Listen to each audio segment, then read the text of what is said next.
Nous sommes avec François Millet, qui est le président d'Anthrope. Bonjour François. Bonjour Frédéric. Est-ce que vous pouvez vous présenter et également présenter votre produit qui s'appelle Barnabé? Donc, je suis François Millet, je suis président d'Anthrope, qui est une société qui est à Caen. Donc, nous sommes normands et nous avons développé un assistant vocal dédié aux seniors, ce que nous faisons depuis 4 ans. Et donc là, nous sommes à la fin du développement et nous commençons la levée de fonds pour l'industrialiser et le commercialiser l'année prochaine. D'accord. Sachant que nous avons fait tous les développements et aussi des expériences sur le terrain, notamment en Normandie, dans la Manche et dans le Calvados. On a mis à disposition cet assistant vocal chez des seniors, plusieurs dizaines, en partenariat avec la CARSAT Normandie. Et donc, je pense que c'est de ça dont nous allons parler aujourd'hui.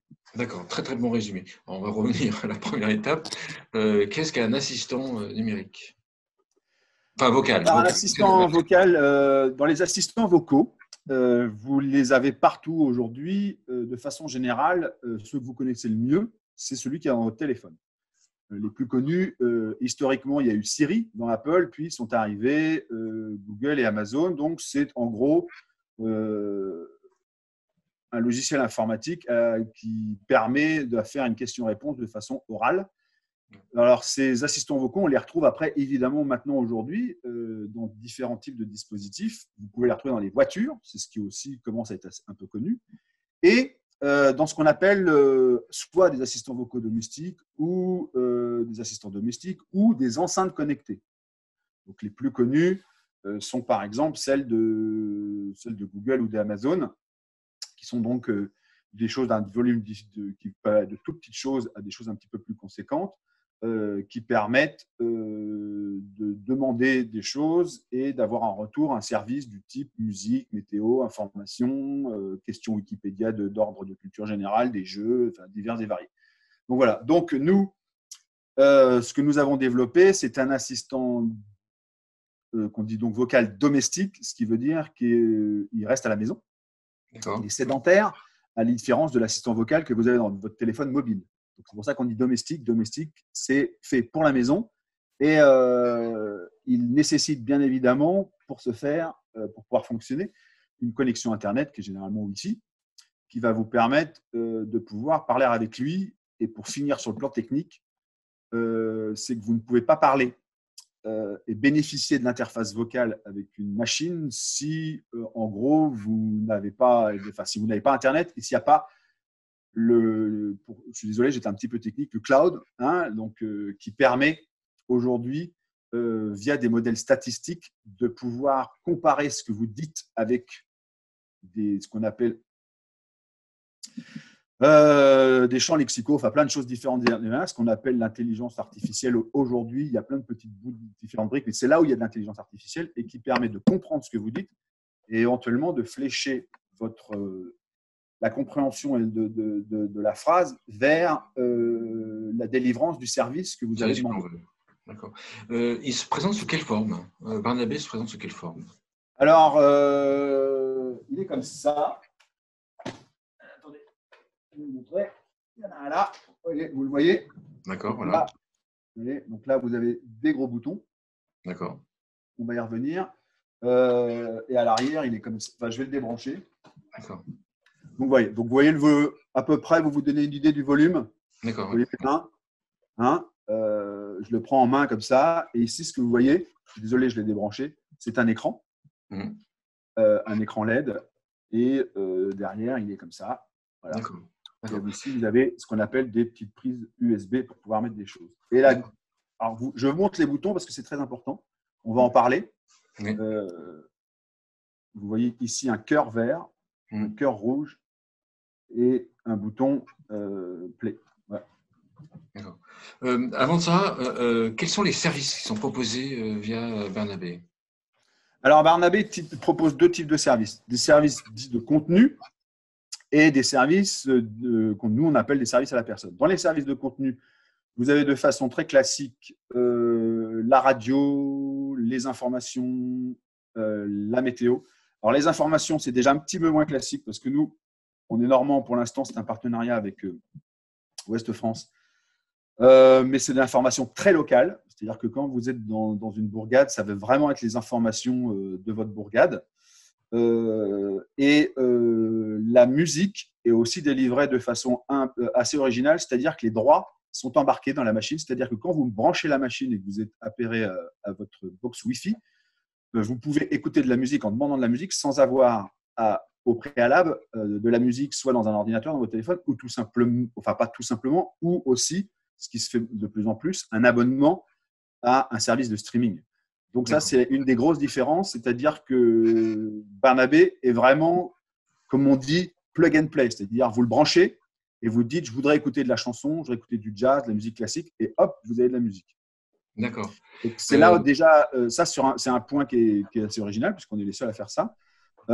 Et ça, c'est pour le contenu. Vous avez aussi des audiolivres et les podcasts, on est encore en intégration.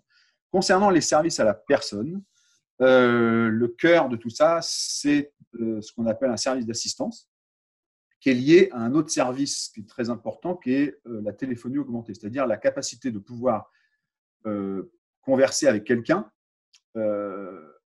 sans avoir besoin d'un appareil, donc un appareil téléphonique ou quoi que ce soit.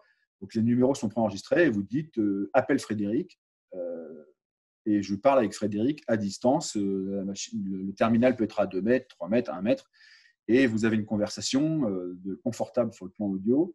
Donc ce qui a permis de mettre au point, bien évidemment, son dérivé qui est un service d'assistance, à savoir le fait de pouvoir appeler un numéro dans le cas où vous avez un problème et que vous avez besoin d'aide.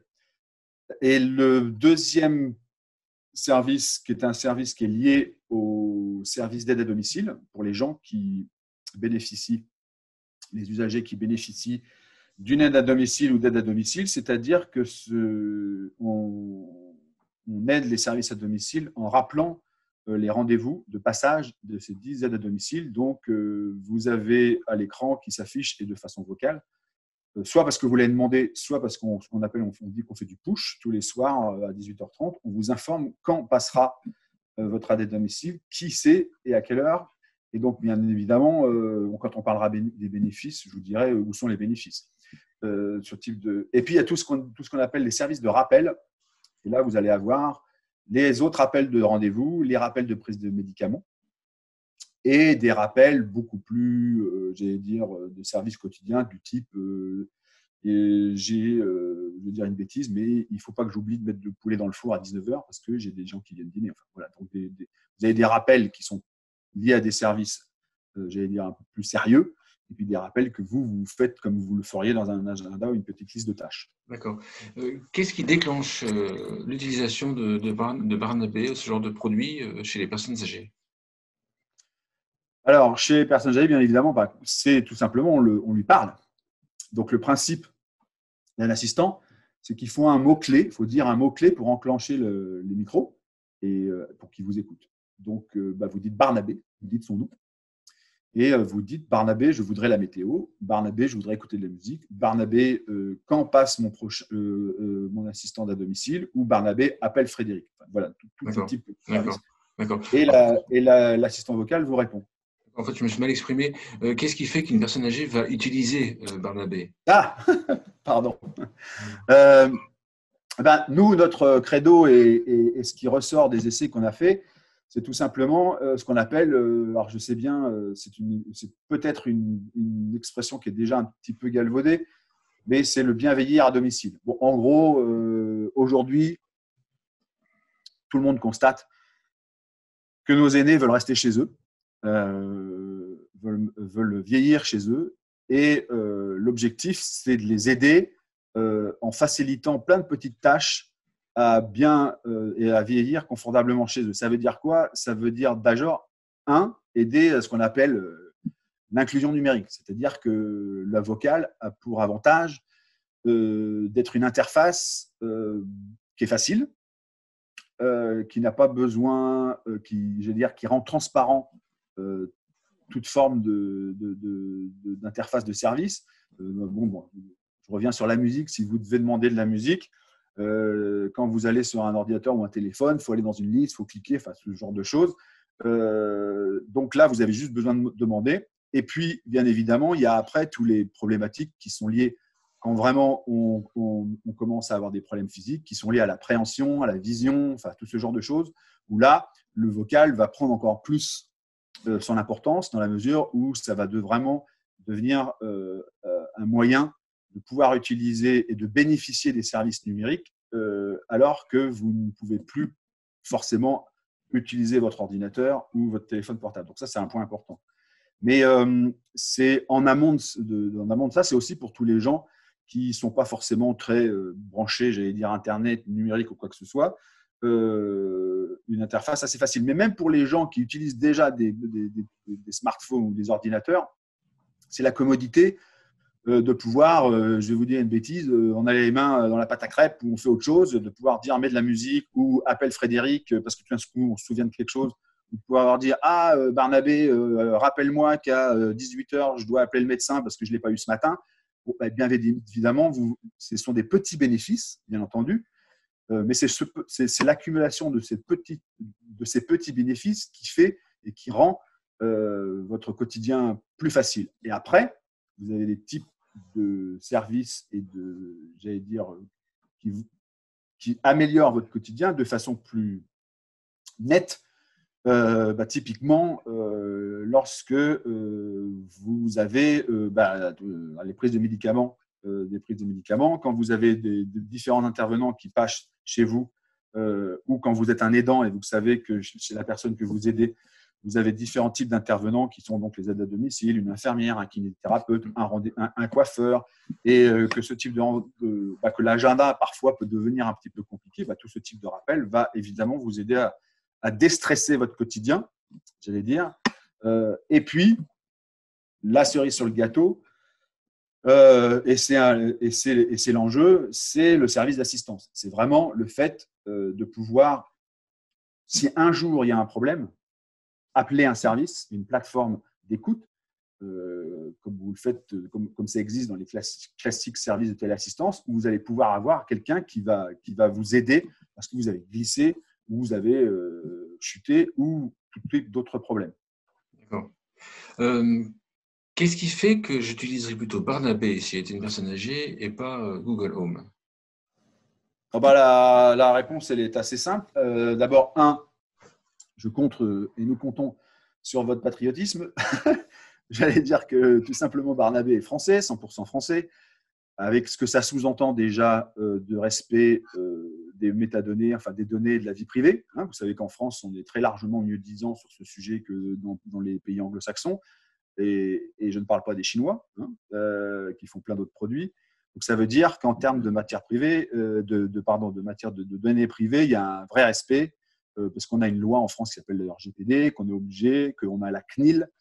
Vous avez différents systèmes qui vous garantissent que toute donnée ne peut être utilisée de façon commerciale ou autre. Ça, c'est le premier point. Le deuxième point, c'est que Google Home ne va pas vous proposer un service, par exemple, de rappel de passage des aides à domicile. Pourquoi? Parce que ça suppose une interaction avec le tissu local. C'est-à-dire que quand je suis en Normandie, en Bretagne ou ailleurs, mon service d'aide à domicile, c'est vraiment un service qui est à proximité de chez moi.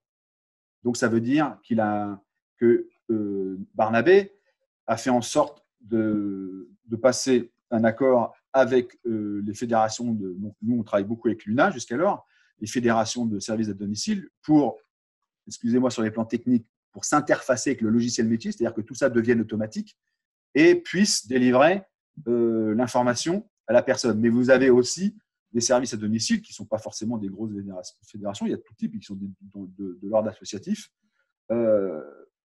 Même si l'ADMR, qui est un des plus importants, ou peut-être même le plus important, c'est une fédération aussi d'associations. Donc, ça va vous permettre d'avoir un service local et où on va être. Et la dernière chose, c'est aussi que vous êtes en connexion, j'allais dire, avec votre économie locale et les gens en local. Donc, ça, c'est le point le plus important. Et le dernier point, C'est le push. Alors, ce qu'on appelle le push, c'est-à-dire que quand vous avez un assistant vocal, vous lui demandez des choses et il vous répond. Jamais il vient vers vous. Alors, il y a plusieurs raisons. Évidemment, il y en a une. La première, c'est le caractère potentiellement intrusif. C'est-à-dire que vous avez donc une machine parlante chez vous. Cette machine parlante n'est pas supposée prendre la parole ou vous interpeller à n'importe quel moment. Donc, ça veut dire que si vous vous autorisez à faire ça, vous vous autorisez à faire ça dans un cas très précis pour rendre un service très précis. D'accord. Quand Amazon a essayé de faire ce genre de choses il y a quelques années, ils l'ont fait avec évidemment, parce que c'est leur objectif, ils l'ont fait sur un mode publicitaire. Ah, tu ne sais pas que tel film est sorti, tu devras aller le voir. Enfin bon. Et ça, les gens n'ont pas envie. Nous, ce qu'on fait, c'est qu'à une heure fixe, donc 18h30 par exemple pour ce service, on vous rappelle quelque chose de très précis. On vous rappelle que vous avez que votre aide à domicile doit passer dans 2 jours à telle heure et qu'elle s'appelle comme ceci. Rien d'autre. On va pas et on ne fera jamais rien d'autre. C'est-à-dire que chaque service est vu avec le service d'aide à domicile. Qu'est-ce qu'on peut se permettre de pousser comme information dont les usagers ont besoin? Donc, vous savez comment marchent les services d'aide à domicile. Il y a divers ateliers, ils travaillent sur justement la construction des services pour aider leurs usagers. Nous, on travaille avec eux et quand les usagers nous donnent « moi, ce type d'information, j'aimerais l'avoir et pas besoin de le demander », je vais vous dire pourquoi pas besoin de le demander. C'est que tout simplement, c'est nouveau ce type d'interaction, c'est nouveau ce type de produit. Les gens ne pensent pas à demander parce qu'évidemment, il faut s'y habituer. Quand ça fait 50 ans ou 60 ans qu'on vit sans un assistant vocal chez toi, on n'a pas forcément idée à dire « tiens, je pourrais lui demander ceci ou lui demander cela ». On n'y pense pas. Donc, on y pense sur des choses assez communes, on s'y habitue, et puis parfois on oublie. Et surtout, on n'a pas forcément l'information, si on ne faisait pas le push, qu'on a besoin. Je vais donner un exemple. Imaginons que votre assistante à domicile passe tous les 3 jours à 16 heures et qu'il s'avère que pour des raisons de planning ou de congé, ça va être une autre personne et qu'en plus, cette autre personne, comme elle a un autre planning, elle va passer plutôt à 17 heures qu'à 16 heures. Vous avez 2 choses donc, que vous devez savoir, c'est que la personne qui doit venir va être en retard d'1 heure et que ce n'est pas la personne à laquelle vous vous attendez. Or, on sait que nos aînés n'aiment pas forcément, et à juste titre, accueillir des gens qui ne connaissent pas chez eux, ils ont des habitudes et ils ont bien raison. Donc ça, si vous ne pouvez que le demander, vous n'allez pas demander toutes les 24 heures ou toutes les 10 heures, vérifier si c'est bien la bonne personne qui va venir. Donc nous, on vous pousse l'information. Or ça, et ce n'est pas pour des raisons techniques, c'est pour des raisons de business model et aussi de droit, Amazon et Google ne le font pas et ne le feront pas. Donc ça, c'est la différence majeure. C'est-à-dire que quand vous êtes en capacité de délivrer des services précis et qui aident le quotidien des gens, les gens acceptent ce service en push et ne le prennent pas comme quelque chose d'intrusif. Alors que si je vous disais, je vous poussais des informations qui sont de l'ordre commercial, je pense que les usagers trouveraient ça intrusif. D'accord. Ça, j'ai compris pour les différences. Barnabé a été. Comment est-ce que vous avez fait pour développer Barnabé? Et puis ensuite, Barnabé a été testé sur le terrain. Est-ce que vous pouvez nous donner les résultats des tests sur le terrain? Alors, comment on l'a développé? On a travaillé là, ça fait déjà 4 ans qu'on travaille. Je ne vais pas rentrer dans les détails, mais tout ça a été fait avec la BPI, avec différents partenaires. Dans le cadre d'un consortium avec des services à domicile, différentes sociétés avec lesquelles on a réfléchi pour construire la plateforme. Une fois qu'on avait nos premiers prototypes de service et prototype du terminal physique, on a cherché un partenaire. Donc, on a trouvé la CARSAT, qui a répondu positivement pour tout simplement financer une expérimentation qui consistait à fabriquer plusieurs dizaines de prototypes et à les mettre chez des gens. Ces gens étant recrutés, j'allais dire, par le service à domicile, là pour le coup, donc, l'UNA dans la Manche et l'UNA à Alençon-Perche. Et qui, selon un certain profil, ont donc évidemment des gens qui ont Internet, concernant la CARSAT, c'était ce qu'on a des GIR 5-6 et une certaine proportion de couples, une proportion de gens seuls, enfin voilà, différents types d'usagers. Et après, on a tout simplement mis les terminaux chez les gens, expliqué aux gens comment ça fonctionne et vu pendant 9 mois comment, d'ailleurs ils sont toujours chez eux, comment ils vivent avec. Et après, on a fait différentes enquêtes pour savoir comment ils vivaient et quels bénéfices ils en tiraient ou pas. Alors pourquoi c'était financé? Parce qu'on n'en a pas parlé, mais on en reparlera. Le business model de Barnabé, c'est par abonnement. Donc, évidemment, quand on fait de l'expérimentation, on ne demande pas aux gens de payer cet abonnement. On le met déjà, on est bien content qu'ils acceptent de l'avoir chez eux et d'être des cobayes, si je puis m'exprimer ainsi, pendant plusieurs mois et de tester les services. Et bien évidemment, quand vous faites des expérimentations comme ça, ils ont, entre guillemets, supporté différentes versions, amélioration de service. Je vais vous donner un exemple. Quand on a mis les terminaux en place chez les gens, au tout début, justement, le service d'aide pour les aides à domicile et le rappel de passage des aides à domicile, c'était que sur demande, comme tous les autres services. Et puis, en parlant avec les seniors et en regardant ce qui se passait, on a constaté que les gens n'en tiraient pas justement le bénéfice qu'ils pouvaient en tirer, et pas forcément au bon moment, enfin qu'il y avait il y avait différents problèmes. Donc, on a vu avec les aides à domicile et le service, leur dire mais on va leur proposer de pousser l'information. Et donc, on a fait des questionnaires. Quelle serait l'heure la plus pertinente? Comment voulez-vous qu'on le formule? Est-ce qu'on voulait qu'on le rappelle plusieurs fois? Enfin, tout ce genre de choses. Et on a complètement changé et inversé donc, ce service pour pouvoir pousser l'information. Donc, c'est typiquement le genre comment dirais-je, de bénéfices que nous, on a tiré des expérimentations. Et bien évidemment, de fait, les usagers, puisque alors tout ça est très, j'allais dire, subjectif. Pour tous les professionnels qui ont déjà expérimenté des services et des propositions avec des seniors, là, vous le savez que des fois, pendant plusieurs mois, ils ne voient pas forcément le bénéfice de la chose. Et puis, tout d'un coup, il y a un problème. Vous réglez ce problème. Et après, ils vous disent « Ah bah oui, en fait, oui, en effet, je comprends à quoi ça sert et ça m'a effectivement servi et c'est bien utile. » Donc, ce qui s'est passé, j'allais dire après 9 mois, globalement, on a eu un satisfait site, j'allais dire pas complet. Une raison assez évidente, c'est qu'au début, pour tout vous dire, le terminal disait plusieurs fois par jour, voire une bonne vingtaine de fois par jour en moyenne, je ne comprends pas, ou je n'ai pas compris. C'est-à-dire qu'il avait tendance à se déclencher même quand on ne lui parlait pas, enfin ce genre de choses. Donc là, des problèmes techniques. Il y a des gens qui nous l'ont rendu, il y a des gens qui ont été indulgents. Et puis, bien entendu, assez vite, en plusieurs semaines, on a réglé le problème. Une fois que tout ça était bien, c'est d'ailleurs pour ça qu'on faisait l'expérimentation, on a réussi à faire en sorte que tout fonctionne bien. Et après, selon le profil des gens, ils l'ont, j'allais dire, plus ou moins utilisé.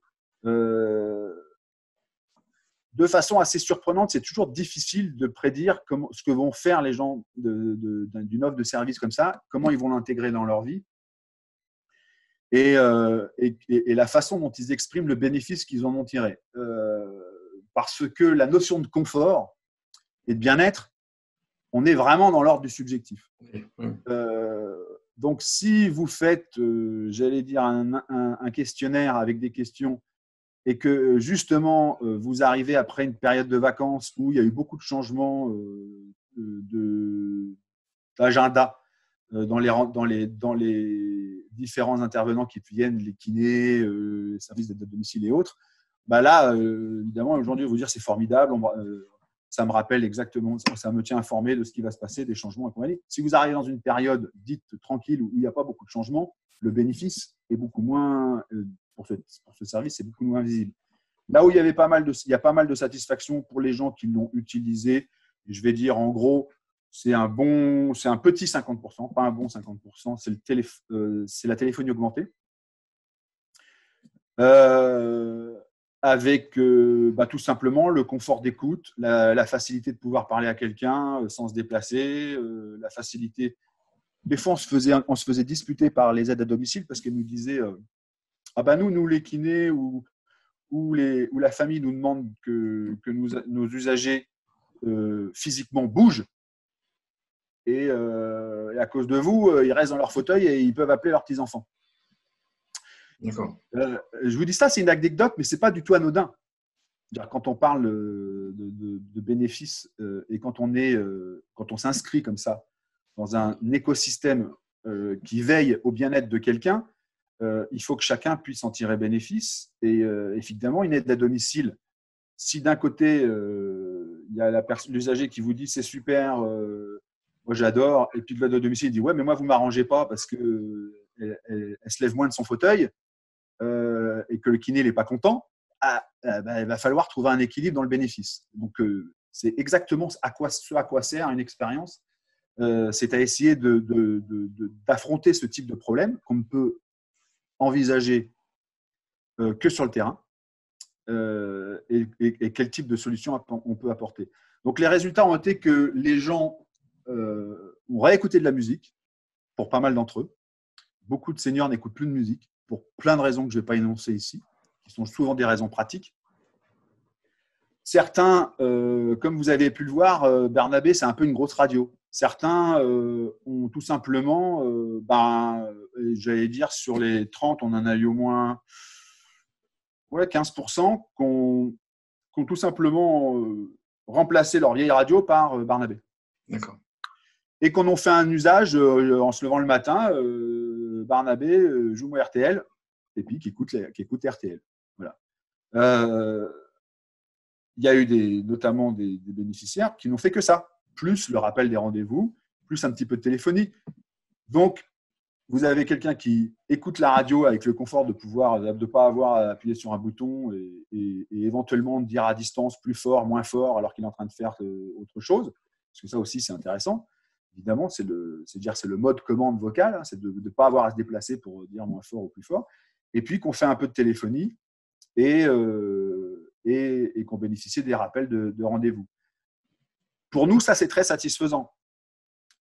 Maintenant, tout ça est très subjectif. Quelqu'un va vous dire le fait de pouvoir téléphoner et écouter la radio, est-ce que c'est réellement un bénéfice, comment dirais-je, qui change ma vie? Vous voyez? Donc, et question suivante, est-ce que l'expérimentation est finie à ce moment? Est-ce que ceux qui ont expérimenté ont gardé Barnabé? Et est-ce qu'elles sont prêtes à payer un abonnement mensuel pour Barnabé? Alors, la première partie de la question, l'expérience est, j'allais dire, officiellement finie, mais les terminaux sont toujours chez les gens, pour ceux qui ont voulu le garder. Est-ce que donc ils ont voulu le garder pour cela? Est-ce qu'ils sont prêts à payer? Pour certains, oui, et notamment pour ceux, et il y en avait, on va dire 20%, qui avaient déjà la téléassistance et qui nous ont dit, en fait, pourquoi vous ne mettez pas, d'où évidemment ce que je vous ai exposé, pourquoi vous ne mettez pas la téléassistance dedans? D'accord. Et en gros, le message, c'est le transmetteur pour parler plus d'autres services pour la téléassistance. Voilà. Si vous mettez l'assistance dedans, moi, évidemment, je suis prêt à payer. Et puis, toutes les personnes qui étaient plus, j'allais dire, bénéficiaires de l'APA ou des gens où vraiment la prévention à la perte d'autonomie et l'autonomie commence à être un sujet, là, les gens les gens vraiment envisagent sérieusement de payer. D'accord. Mais vous savez, Frédéric, et je suis désolé à toujours mettre des guillemets, mais entre je suis prêt à payer et je paye. C'est pour ça que je pose la question.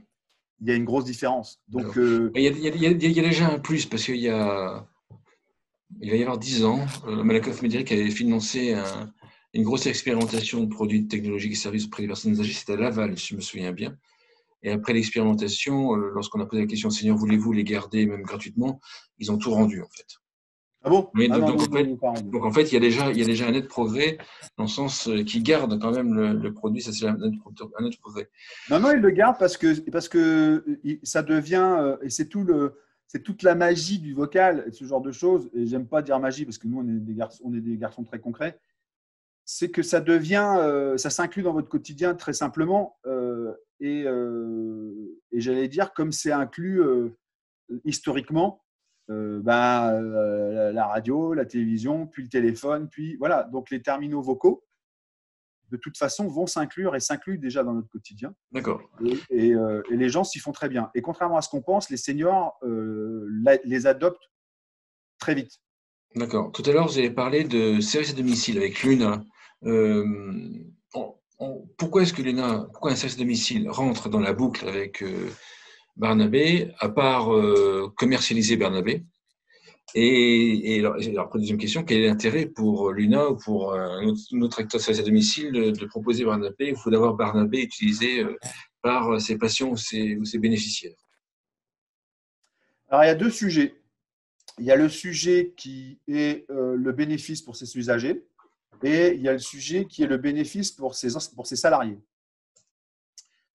Le bénéfice pour les salariés, pour les services à domicile, est un sujet très important. C'est un marché de l'emploi qui est très tendu. Il y a un énorme manque. C'est un métier, on l'a vu avec ce qu'on vient malheureusement de vivre, qui est très dévalorisé. C'est un métier, donc de fait, qui a du mal à attirer des gens, alors que enfin, on l'a compris, c'est une des clés essentielles de l'avenir des seniors à domicile. Vous avez vu que pour cette fameuse, enfin bon, pour anecdote, hein, l'histoire de la prime, vous avez vu qu'il a fallu, c'est arrivé à la fin. Et encore, quand on connaît le montant, bon, enfin, peu importe. Et donc, il y a un vrai problème de valorisation de ce métier. Et donc, la valorisation de ce métier via Barnabé, c'est quoi? C'est tout simplement, déjà, de fluidifier la relation avec l'usager. C'est-à-dire que à partir du moment où l'usager est informé de tout changement de planning, quand vous ouvrez la porte, il ne vous engueule pas. Voilà, en gros. C'est-à-dire que si vous êtes quelqu'un de nouveau et que vous n'arrivez pas à la bonne heure, et vous êtes qui, on ne m'a pas prévenu, ouais, voilà. Déjà, ça, c'est un premier bénéfice. Le deuxième bénéfice, c'est la valorisation du métier. À savoir, dans notre modèle, si c'est l'aide à domicile qui installe et qui aide à installer Barnabé chez l'usager, non seulement elle est rémunérée pour ça, mais elle va devenir référent. Et donc, on crée non plus un duo, mais un trio entre l'usager, l'aide à domicile et le terminal vocal, qui va donc il y a une compétence supérieure qui est numérique, qui est ajoutée aux diverses compétences de l'aide à domicile. D'accord, avec un produit qui est entre guillemets sexy. Avec un produit, non pas entre guillemets, qui est sexy. Et puis évidemment pour son employeur, l'intérêt c'est que, et ça, il y a divers, comment dirais-je, enquêtes et notamment des gens qui ont réfléchi sur le sujet et ça a été prouvé, c'est qu'à partir du moment où on a ce type de dispositif chez soi, ça recule l'éventualité de l'usager d'aller en EHPAD ou dans toute forme de logement collectif. Donc le fait de rester chez soi dure plus longtemps parce que ça va pouvoir créer du lien avec l'aidant, avec le service à domicile, ça va notamment via le service assistant, enfin tout ce dont on a parlé. Et tout mois supplémentaire chez soi, excusez-moi d'être trivial, est tout simplement un mois de chiffre d'affaires supplémentaire à un service à domicile. Donc le service à domicile, un service à domicile, c'est quoi? C'est une société qui gère essentiellement, dont la matière première est l'humain. Or, l'humain, et fort heureusement, c'est des associations, ils ne sont pas là pour ça. Bon, il y a des sociétés privées aussi, hein, mais c'est pas, le but, c'est pas de faire l'objectif n'est pas de faire de la marge, c'est de rendre un service. Mais à côté de ça, il faut bien que les services à domicile puissent financer leur évolution, puissent financer un parc de smartphones pour leurs aides à domicile, puissent financer d'un nouveau, enfin toute la technique derrière des nouveaux logiciels, enfin ce genre de choses. Et pour ça, il leur faut, j'allais dire, des produits à marge. Donc, un des intérêts du service à domicile, c'est que les usagers vont rester plus longtemps, donc vont payer plus longtemps. Et en plus, la rémunération du service à domicile va pouvoir apporter, je vais dire, un bénéfice net qui va financer en partie son activité. Donc, c'est pour ça que ça intéresse les services à domicile. Et ça intéresse les aides à domicile directement et pour valoriser leur travail. Et on a vraiment besoin de valoriser le travail alors je vais dire de toutes ces femmes, parce qu'elles sont majoritairement des aidants, des aides à domicile. On n'a pas assez de temps pour ça, mais il y a beaucoup de points sur lesquels on peut aider et valoriser les aides à domicile avec ce type de dispositif via notamment ce qu'on appelle la gestion des signaux faibles. Peut-être qu'on aura le temps d'en parler. Est-ce que vous cherchez des partenaires pour développer Barnabé, soit commercial, soit autre, et quel type de partenaire? Alors nous, nos premiers partenaires, ce sont justement les services d'aide à domicile.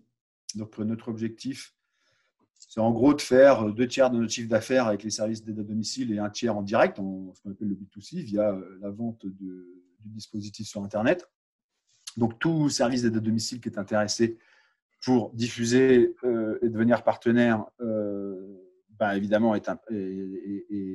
on va l'accueillir à bras ouverts. Et puis, comme on est à un stade de financement, nous, ce qui nous intéresse là, c'est de rencontrer, j'allais dire, tous les grands intervenants et financeurs de l'ESS, donc l'économie sociale et solidaire, donc les mutualistes, les assureurs,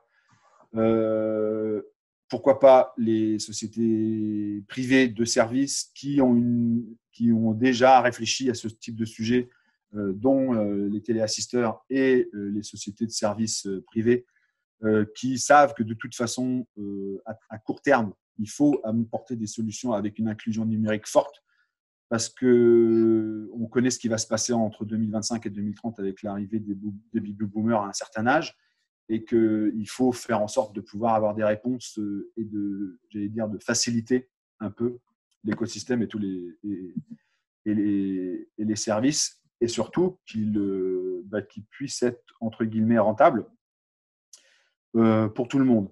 Donc nous, on cherche des partenaires de diffusion, type service d'aide à domicile, et des partenaires financiers pour pouvoir mettre le Barnabé sur le marché, parce que tout simplement, c'est un produit, c'est un terminal.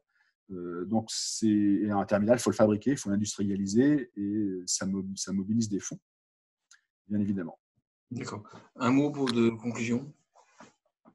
En conclusion, je dirais que c'est pas l'humain qui doit être au service du numérique, mais bien le numérique qui doit être au service de l'humain, et que ce type de dispositif que nous proposons est une des premières marches à tout ça, que tout ça va évoluer assez vite, mais que évidemment tout ce qui tourne autour des solutions numériques, qui soient les plus inclusives possibles et surtout les plus simples possibles, c'est au cœur de ce qui va permettre aux gens de bien vivre chez eux. Alors, évidemment, ça suppose pas mal de choses, dont le fait d'avoir Internet, ce qui est parfois discriminant.